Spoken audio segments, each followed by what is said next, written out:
বন্ধুরা আজকে আমি এমন একটা ছেলের সাথে পাঙ্গা নিয়েছি যে আমাদের স্কুলের নতুন টিচার। এই যে আপনি আমাকে লাইন মারতেছেন কেন?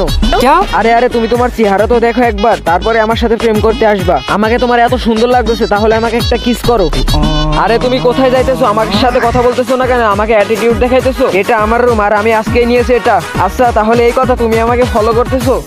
আরে এই মেয়েটি পাগল নাকি? বন্ধুরা এরপর আমি স্কুলে যাইতেছিলাম আর আজকে আমার স্কুলের প্রথম দিন। আরে ওই মেয়েটিকে দেখো কি সুন্দর। জিনি তাড়াতাড়ি চলে এসো। জিনি ওই যে দেখো আমাদের স্কুলের নতুন টিচার। ও মাই গড, এ কোত্থেকে এলো? আরে এজন্য আমাকে চিনে না ফেলে। সবাই আমার কথা মন দিয়ে শোনো, আমার ক্লাস যেন কেউ মিস করবে না। এত সুন্দর একটা টিচার। স্যার আপনার জন্য আমি শুক্রবার পর্যন্ত স্কুলে আসবো। সব বাচ্চারা এখানে এক্সামের কপি জমা করো। আরে আমি তো কিছুই লেখি না। আরে জিনি তুমি চিন্তা করো না, তুমি কিছুই লেখনি, তারপরে তুমি স্কুলে টপার হবা। এই যে নেন স্যার। জিনি তুমি দাঁড়িয়ে যাও। জিনি তুমি এটা কি করছো? আজকে গণিত পরীক্ষা আর তুমি হিন্দিতে স্টোরি লেখছো।